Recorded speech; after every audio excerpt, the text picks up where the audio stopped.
మెదక్ జిల్లా కొల్చార మండలం రంగంపేట గ్రామంలో రైతు కృష్ణ పొలంలో పిఎస్బి ఫాస్ఫరస్ సల్వలైజ్ బ్యాక్టీరియా ఉపయోగించే విధానం దాని లాభాలపైన కేవీకే సైంటిస్ట్ రవికుమార్ ఆధ్వర్యంలో వ్యవసాయ విస్తరణ అధికారి రాజశేఖర్ గౌడ్ రైతుల సమక్షంలో బుధవారం రైతులకు క్షేత్రస్థాయి ప్రదర్శన ద్వారా అవగాహన కల్పించారు.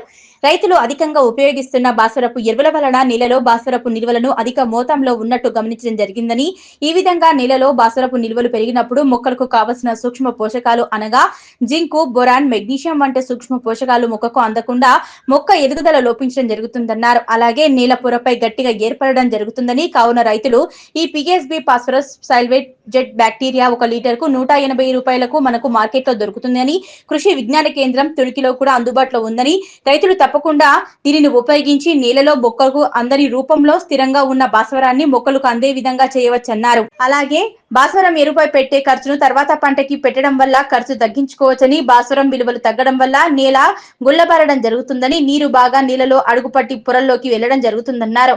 అలాగే సూక్ష్మ పోషకాలు కూడా మొక్కకు కావలసినంత అందజేస్తారన్నారు.